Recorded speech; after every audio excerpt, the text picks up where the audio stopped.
So, I had a lot of caffeine today, you probably can tell. I never drink coffee, and every time I do, I'm like, why did I do that? It makes me feel so, I don't know, why do you people like this stuff? How many of you are avid coffee drinkers? You're like, yeah, more than 1 cup. Keep your hands up. More than 2 cups. More than 3 cups. My, y'all, you need to check your kidneys. 4 cups, 5 cups. 6? A pot? How much is in a pot of coffee? Depends on the pot. Okay, this is like a riddle. Forget about it. Y'all, you need to drink some water too, okay? That was a lot of coffee. I just had a little bit, and I'm like, woo! So tonight's message is inspired by America. Let's start there. America, humanity, and Buddhist monk Thich Nhat Hanh. Going to be interesting. It all stemmed from a couple conversations that I had this week. It all stemmed from a quote that I read. There was a quote that I read in a book by Thich Nhat Hanh that says, "We are all here to awaken from the illusion of our separateness." We'll start with that. We are here to awaken from the illusion of our separateness. And I thought about that a lot, and I thought there's something about that that has depth to it. I'm going to file that away in my heart, and I'm going to come back and process that some more, because I think this is more than just, hey, cool quote. This felt like, no, this is something. And I noticed a trend kind of throughout my week. A little different coffee meetings I had, different conversations, the 4th of July. There was lots of different things that really showcased this idea of separateness. And a lot of conversations on the opposite of how do we have unity? How do we have oneness? So this weekend, our country obviously celebrated the 4th of July, which, as we know, usually consists of a lot of grilled food, way too much food, corn on the cob, watermelon, fireworks, lots of fireworks. This year, celebrating the 4th of July, if I can be transparent, felt a little uneasy for me. Did anybody with me on that one? It was a hard 4th. It was a really hard 4th because I sat and I thought, well, this is the independence, the day we celebrate independence. And then I thought, but whose independence? And who is free? And I start to ask all these questions. Who is this for? Who actually has freedom? Who doesn't have freedom? And then I couldn't help but notice the political divide. Now, most of us, this time in our country, it's been difficult, to say the least, yeah? No matter where you fall on the political spectrum, it's been difficult. Now, if you're like most people, things get a little bit tense, you get a little bit irritated, and then you eventually just kind of turn a blind eye. Doesn't matter, I'm just not going to get political. Works great until you start to have engagements on social media, or until it's the 4th of July. And then you quickly are like, oh my goodness, all of our conversations on this day are centered around the thing that most of us are trying to avoid, the thing that most of us are trying not to discuss and face. And so there were a few moments on Facebook where I only posted one random thing. I, for the most part, stayed away. Someone shared something on Facebook, and I decided to read it. I don't know why I do this to myself. It's like you should know better. It's clickbait. Stay away. And I read, and my heart just broke. It just broke because I thought, how could people see things so this way? And then there's people that see things so this way. And I clearly tend to identify with probably one view more than the other, but the thing that was painful to watch is the inability to dialogue. The thing that was painful to watch is the separateness. The thing that I saw again and again was those people, this, that person that voted for this, that president, or the opposite. You fools that voted for that, blah, blah, blah, back and forth, back and forth, back and forth. And I just thought, we are so divided. We are so divided. And we've heard this forever, that a nation divided falls. And we witness it right here and now. And I thought, what an interesting thing this is to experience this separateness on a grander scale. And I think in many ways this is a projection of what's going on internally as we are each own processing our own shadows. But before I dive deeper into that, you know how I love to ask questions and include y'all, because it makes things more fun.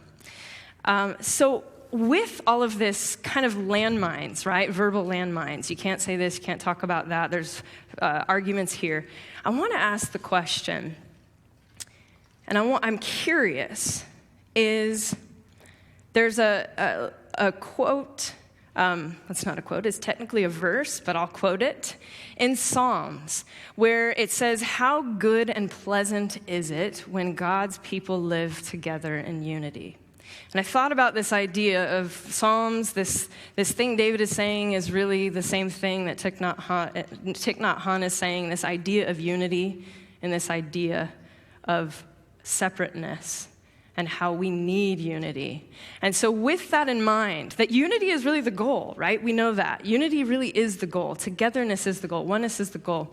Then I thought, well, I want to kick off the question, because it's easy to talk about oneness and unity, but do we believe, I'm curious, this isn't hypothetical, I'd really love to know the responses. Do you believe unity is even possible? I know, it's tough. And y'all can shout out whatever you feel. You can say yes, no, maybe, or a longer. What are you mumbling over there, Matt? Longer answer? It could be paragraphs. It's complicated. Does anyone have a definite answer? Yeah.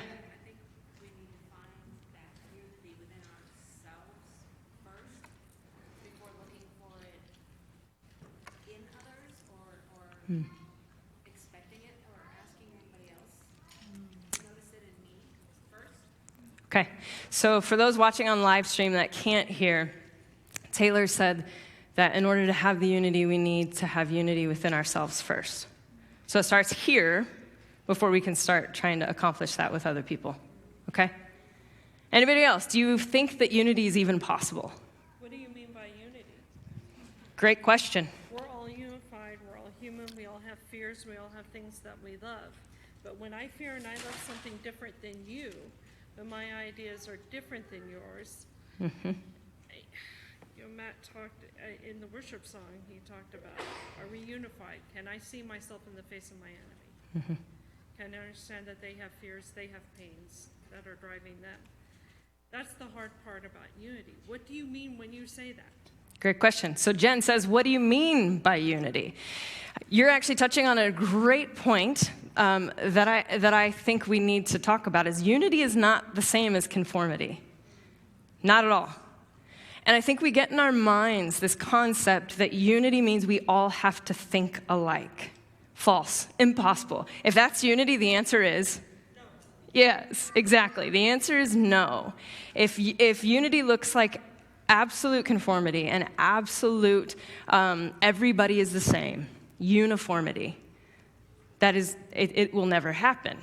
We are all completely different individuals, different ideals, different pains and wounds and processes. Now, if we mean unity by celebrating each other's diversity, if we mean allowing another person to be another person and for me to be me and to celebrate each other in that process, I think maybe. Anybody else? Do you think unity is even possible? I think it depends on perspective. So I think it's possible if people are able to come at it from a perspective of viewing other people instead of themselves. When you're able to look at somebody else and perceive them in a way that you want to find things to be unified about, then it's possible. So let's see if we could recap that. Maybe a willingness to see the other and a willingness to see the commonality between each other. Could that be a concise way to say that? Yeah. In a way, a willingness to be yourself and be seen, and then a willingness to see the other person for who they are, not for who they're trying to pretend to be. And if both Right. of those things, so really in a lot of ways, truth is unity. So the more true we become with ourselves, and the more true everybody else as themselves, then the more unified we become. how we really feel. So unity is truth. Unity is truth. So maybe if we awaken to our own true selves, we become unified. And I think that's exactly what Thich Nhat Hanh is talking about, this illusion of separateness. We're actually not separate, and we've made a separate self, and we've separated each other, and then that creates a lot of chaos. That's beautifully said. That's beautifully said. So how about let's make it on a now let's go instead of a broad spectrum. Do you believe that unity is possible, let's say, for your own life?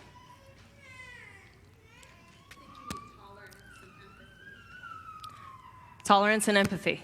And I think that that's very hard in the world. Like, even if you sometimes attempt that with others, that there's this need to be right, and tolerance and empathy have to come before being right. Ooh, can I say that out loud in case y'all missed that? Tolerance and empathy need to come before the need to be right. Yes. Directly off of that, I heard, do you want to be right or do you want to be happy? Do you want to be right or do you want to be happy? Well, let's define happy. Because here's the other hard thing. What could look like happiness to one person could cause another person sorrow, which I think is the problem we're in as humans. I've been in this experiment. So this started with a conversation with a local minister who lives on the west side, and him and I had this engaging conversation of, let's be honest, we too have to face our own enemies. We too have to face who we're not in unity with, and who are those people for us? And I sat and I thought, well, sure, there's certain types of people. Maybe somebody who's really has no tolerance or room for someone else. That's a hard person for me. A person that literally always has to be right and has no room for another person's voice. That's difficult for me. Another group that might be a little bit difficult for me is really legalistic fundamentalists. Hard for me. It's a hard space when someone is this is the way, and they're very legalistic. And so then we both thought, what could it look like to lean into that space and find healing? And I thought, well, I will know when I'm healed in that space when I can sit in a room full of evangelicals and I'm no longer upset. I'm not 100% there yet. But I know that would be a healing. Now, there's a difference between not approving of someone's behavior, okay? There's a difference between not approving of someone's behavior but then judging and being angry and being wounded. And I think that's where this idea of unity becomes so convoluted and like, is it even possible? And is this just a big pipe dream? Can this even happen? And so that's why I wanted to ask this question of like, do we even think this exists and how can we lean into this? There's a familiar story in the book of John in chapter 8, and it's about a woman who's caught in adultery. Anybody hear this story? Anybody hear it growing up? I always thought it was strange that we were told this story as children. Maybe not something we should learn as children. This story begins, so if there are children here, come here. The story begins, I'll glaze over it. The story basically begins with Jesus teaching in a temple, right? So he's teaching, we have people listening, and in the middle of his teaching, there's a group of what we'll call the religious elite. So these people that are high in stature, these people that probably know a lot, probably have a lot of clout and power. This group of religious elite, they basically come and bring forward this woman. And I imagine sort of like dragging her, because who would willingly want to come and be like, hey, publicly persecute me? So I imagine them sort of like bullying her and pushing her in front of Jesus. They bring this woman in front of Jesus, and then they claim that she's an adulterer. They say, we've caught her. We caught her in the act. Shame on her. And they continue to showcase this woman and how terrible she is, and then call basically for the act of stoning. Now, in this point of history, it would have been a capital offense to commit adultery. So you're talking like a federal law, which is so ironic because some of the men in the Bible have like a zillion wives, and that's a whole nother story for another time. You could really go a lot of places. We have this capital offense, right? And so here she is caught committing this crime, and it's a law that's punishable unto death. And stoning was a common practice. And public stoning today probably means something way different. You can pick up on that joke. And if you don't get it, I'll tell you later. So it would have been super common, right? And it's something super foreign for us today. This idea of how we would never throw a stone and kill someone to death because of what they've done. Never. Especially something like that. If that's the case, probably half of the world would be dead. We would never do that. And then you start to see this idea of this practice at this time, this stoning that happens. And maybe we see it in our history in different ways. Maybe it wasn't stoning, but maybe it was public hanging, which we had for a really long time in our history. Maybe execution. This one could be a landmine to say, but death penalty. We have these ways of doing these things. Now, how about something a lot less violent? What about something like public ridicule, public shaming, name calling? And I couldn't help but think, like, in a way, we're seeing an ancient story that is reliving itself full volume right now. You're such a, you're this, you're awful. And it becomes this verbal stone throwing.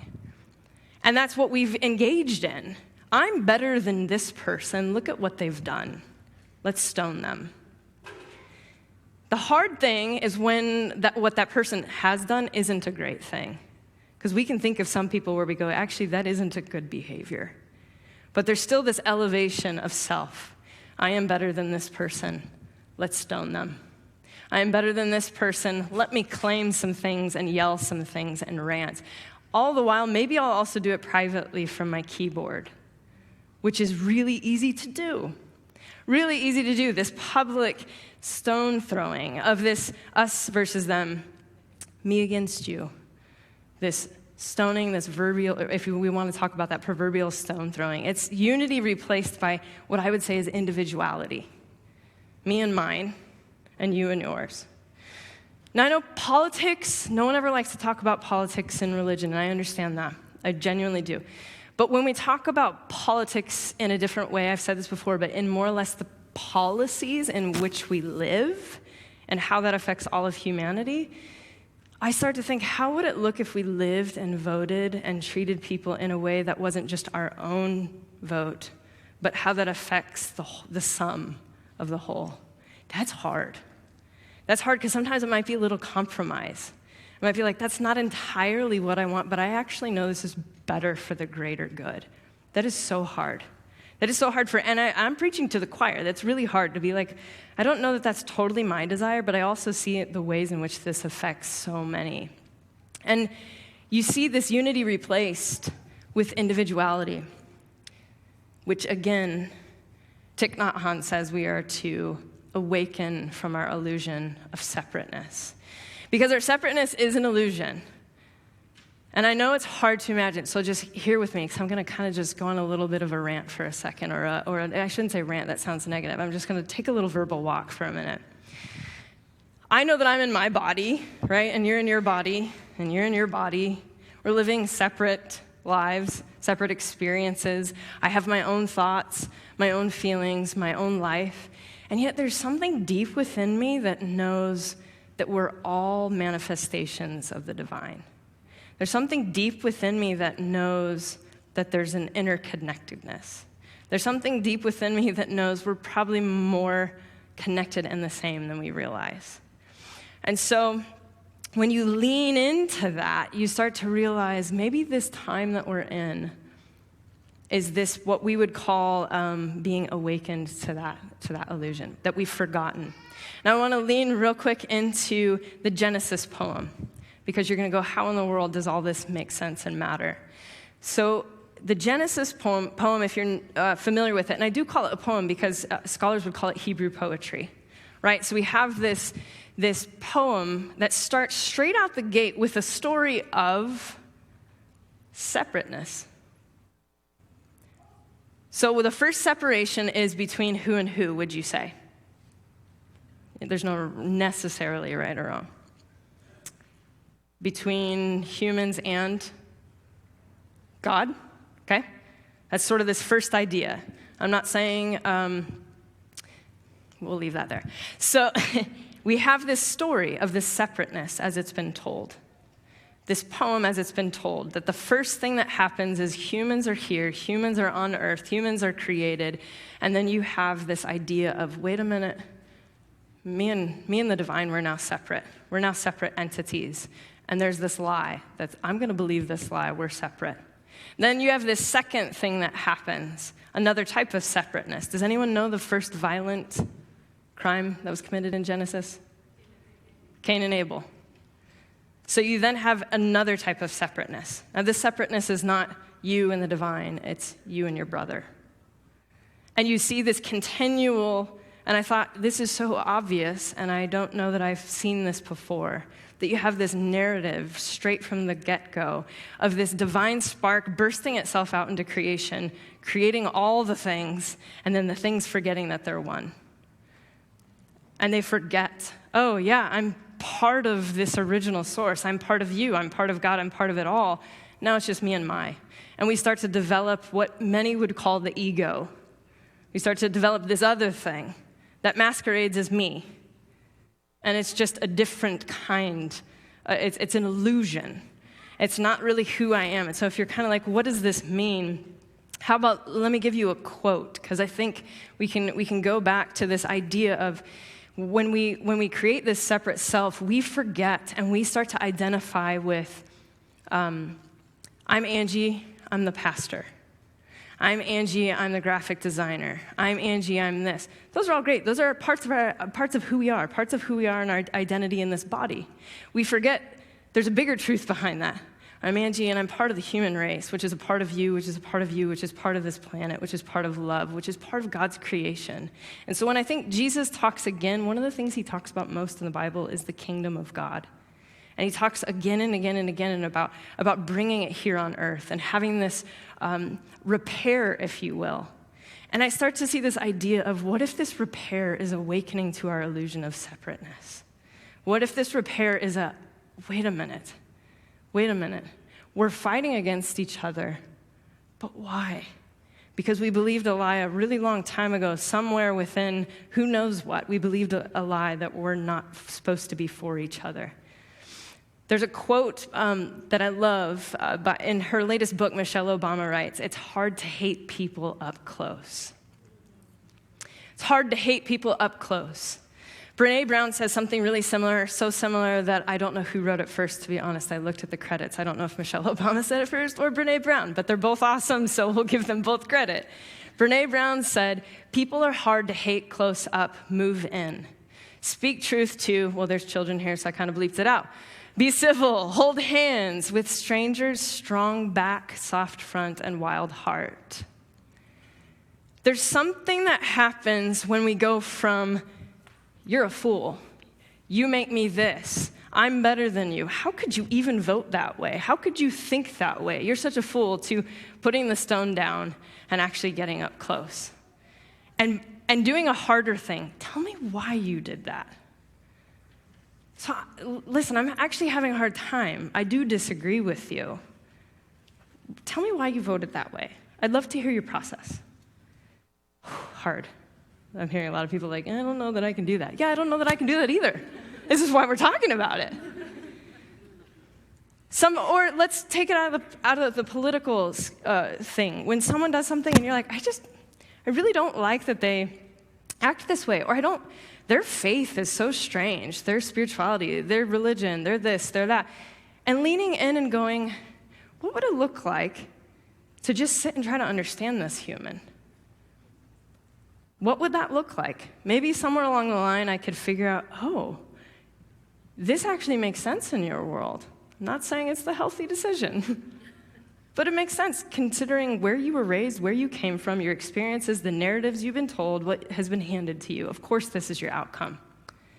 Now let's have a discussion about it, and now let's have a continual shared discussion. And maybe, just maybe, we'll see that we want the same things.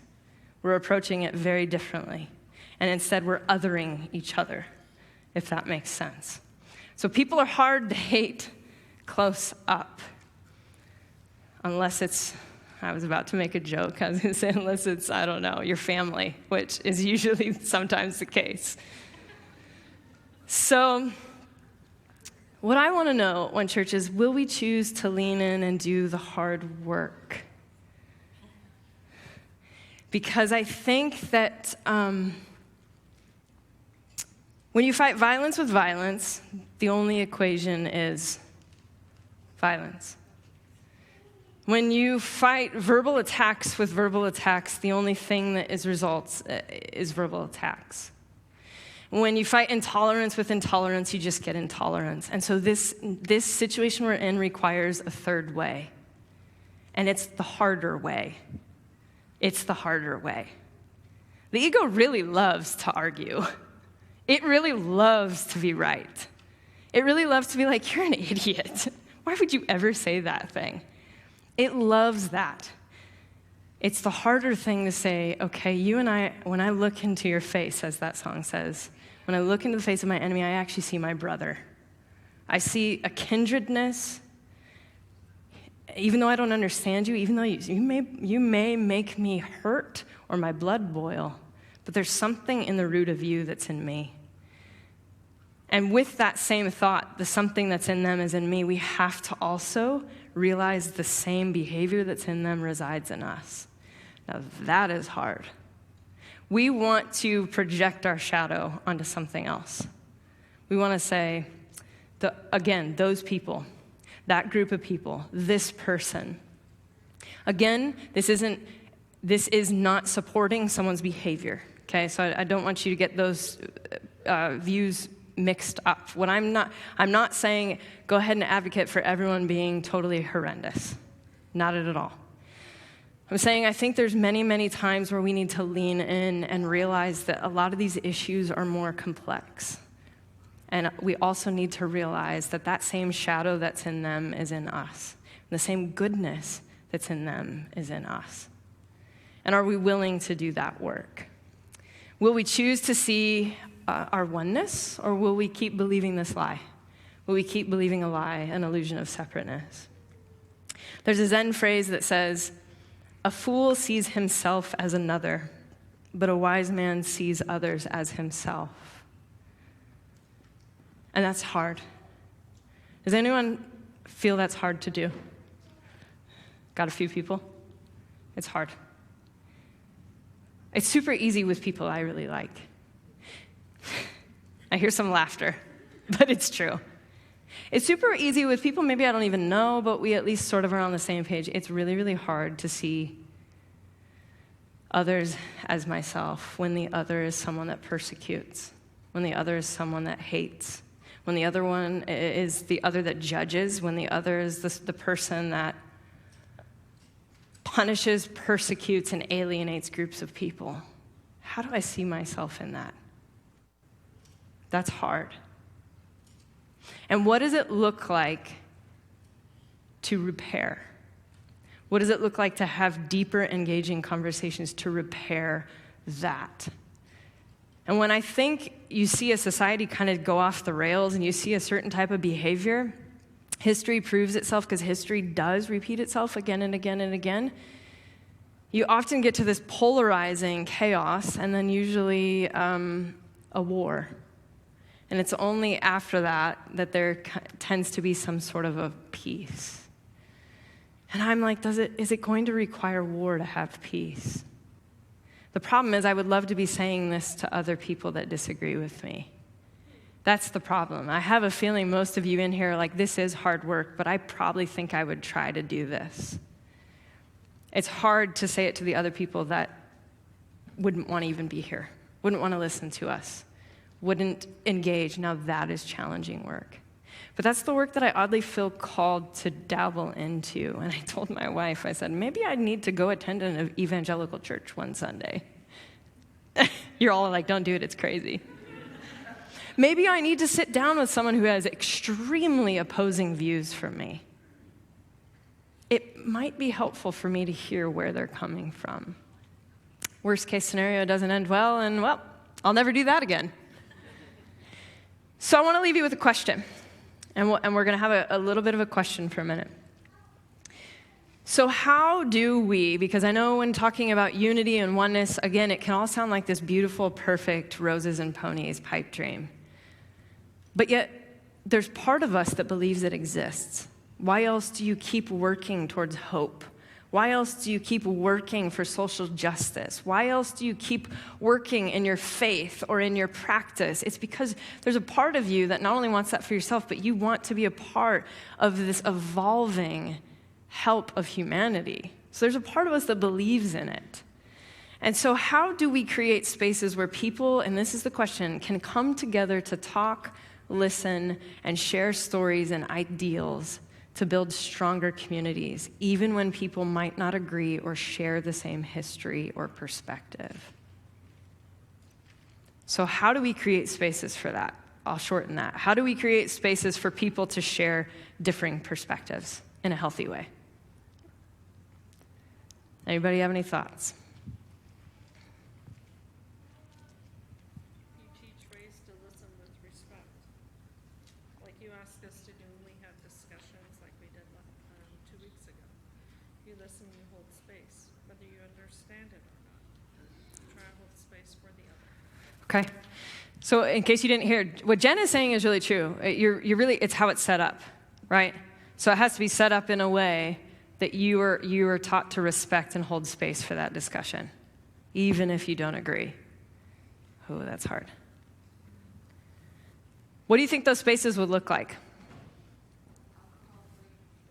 Alcohol-free. It's funny, someone laughed. I think they thought you were going to say alcohol, which, man, there's some people that drive you to drink. Alcohol-free. So what you're getting at is awareness, right? Being awake and present with a person. Yep, being present. Because that kind of work probably requires your full self. I imagine you get two opposing views and you get a few drinks, it could end up really bad. Yeah, it's good. Anything else? I've been learning this a lot lately. Active listening is different than listening. Active listening is different than listening. So to actually be able to have that space where someone says their view and you, completely disagreeing with it, don't immediately respond, but actually repeat back. Okay, so what you're saying is this, and this. And then they're like, no, that's not what I said. I said this, and this. So that's a huge difference. And then those little nuances can completely change the way that things are taken and what's actually being said. So to have active listening where you repeat back the opposing view is really important. That's really important. Active listening, y'all. It's challenging. Active listening is something I really enjoy until it gets like, okay, let's use a hypothetical. Someone says they're all in favor for the persecution and treatment of X, Y, and Z. And I'm like, I'm not sure that's what they're saying. I repeat it back to them. So I think this is what I hear you're saying. And then they reply, yep. I can't be silent anymore. How do I respond to this? That is where it gets interesting into the conversation of how do we have reparative social justice in conjunction with unity. And I think they work together. It's just we're trying to find how do you do that still respects and upholds the other? How can you do that in the what would you call the highest way? The way that really says, okay, is this my ego fighting for this thing, or is this because I genuinely, this is actually for the repair of us all, you and me. We need this. So one last question. And then Matt, you want to come up if you feel, whenever you're ready? Matt will listen. And actually, he will probably, I don't want to steal his thunder, but during this last portion, have a moment of reflection and have a moment of listening to what those words are saying. So last question is, and how are y'all doing? You all right? This is a little different. Like I said, I don't love just like free-flowing. It feels too messy for me. And I like things tied up. And what? I should always do this? I like things tied up perfectly. This is where I lean. I think my Enneagram, so I'm a 2. I think my 3 and my 1 are both like perfection and performance. This is not going well. Ego, be quiet. Okay, how do we as individuals and as a nation push back against cynicism and the us versus them battles that divide us? So how do we as individuals and as a nation push back against that cynicism of us versus them? Well, I can only speak for myself. Yeah, go for it. I just feel like it's also an illusion to think that we can change what someone else thinks. So the second that I have released the need to control someone else or change someone else, I've found freedom within myself. So I feel like we can show up without trying to change someone else.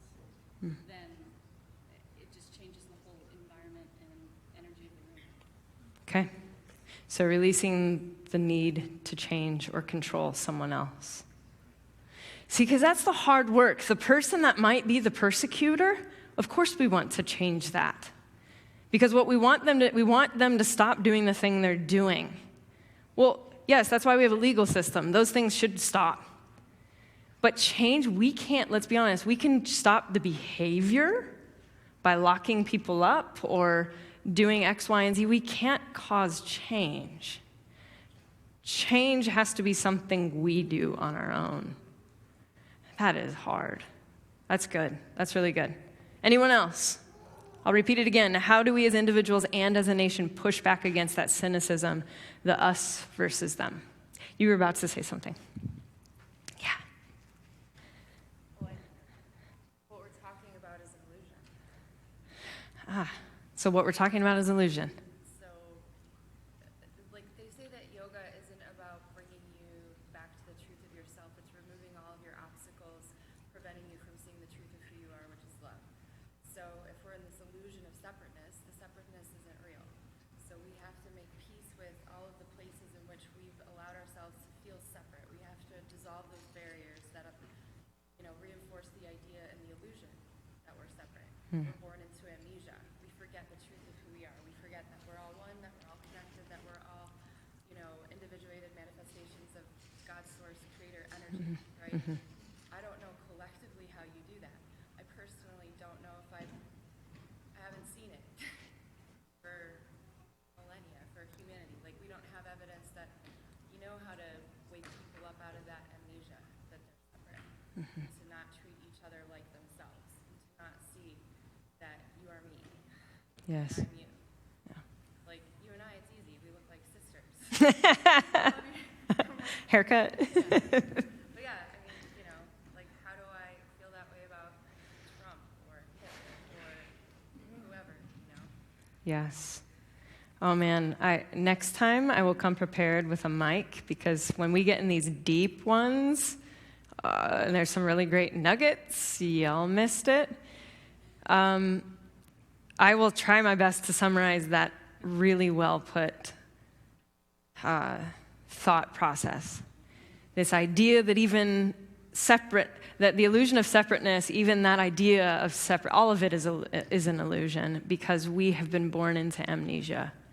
This idea that we have been born into this state of forgetting, if you will. And that knowing, that's the hard work.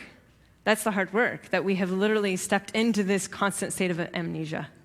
And that's what I keep thinking is getting back to a state of remembering. And so if you're rooted in the Christian tradition, the state of remembering that you're connected to goodness, you're connected to divine, well, you also then are connected to every single person. If you're rooted in a different tradition or no tradition at all, you're connected to love, to humanity, to universe, to source. It's all the same thing, just different language. And that is so beautifully said, this amnesia. And that's why I think Thich Nhat Hanh uses this word awaken, which I think is probably one of the most poignant words in that entire sentence, is awaken. Because how can you even be aware of your separateness if you're asleep? You can't. Then you get stuck in the cycle for a really long time, because you don't even know it's a cycle. You don't even know you're in it. How many of you have been there, asleep? How many of you feel like you're sort of waking up? You're awake or waking up? trying to, something. Yeah. I don't know that we ever fully arrive, right? Right? I don't know that we ever fully arrive. But like you're trying to. You're sort of like, wait, there's a part of my core that remembers this isn't how this thing should go. So that's really, I think that I'm going to leave it at that to move on to the music portion. But this idea, I know it's really kind of raw, but this idea has been on my heart for a long time. And the reason why I wanted to start with this is next week we talk about asylum seekers. You want to talk about the biggest illusion of separateness. The biggest illusion of separateness that I'm seeing right now is politics and those across the border. And if we can see things as a human issue, rather than which political party and how we vote. If we can see things as a human issue, it changes everything. The week after, I'm going to talk about how things get lost in translation. How a lot of times what we hear and languages and verbiages maybe we use for God, maybe we use for different things, they get lost in translation because we don't know what we're saying. And then we kick off a series on interfaith. And so after that, we'll have 2 months of different people coming from different faith backgrounds, sharing their experiences. And so I'm trying to, in many ways, help us be present in the here and now with our country, but also help us be present for when we have different conversations from somebody that has a very different view or a very different belief system, that we hold this space of what is their journey and how can I listen and how can I get this idea that this person is actually more like me than I realize. Matt, I'll leave it to you. I'll let there be an awkward transition, and I'll leave it to you. Can we do something really weird? Everybody's like, maybe, sure, yeah, you're up for it. All right, can we form a giant circle? Get out of your seats as you're able, and as you're comfortable, let's form a giant circle. I don't know why, but I envisioned this today. And I was like, I want to make this happen. Form a giant circle so that we can all then hold hands, okay? I don't know how it's going to work in this building, but we're gonna try our best. You might have to go through pews. Nobody? Whitney's in the middle? Can we do it? Do we need to spread further apart? We're going to stretch it. We'll make it do. Yeah. Don't make it hurt. Be careful. Those are attached to real people, real bodies. Sorry, my hands are sweaty. Oh, move forward. I mean, sure. Yeah. Okay, did everyone connect? Yes. It took a little bit of work to get us all connected, though, didn't it? There was a little bit of stretching and moving, and I had things in my way, and I had to get out of them. I know this is really very kumbaya, but I couldn't help myself, and I said, no, this is what it looks like to be a unified body. Not separate and sparsed out, and one person doing their thing, and one person having this thing, and one person judging, or us and them. It's this. It's right here. And so, One Church, may you go in peace, may you go in love, may you go in unity, may you go in practicing the hard work of unity. May you go in practicing the hard work of working on your own ego, as I will do mine. And may we awaken to our illusion of separateness. May you remember the divinity that you were created from, the spark that resides in us all. And may that love, may God's permeating love, whatever name you choose to call it, be found and present in us all. Go in peace, go in love. Amen.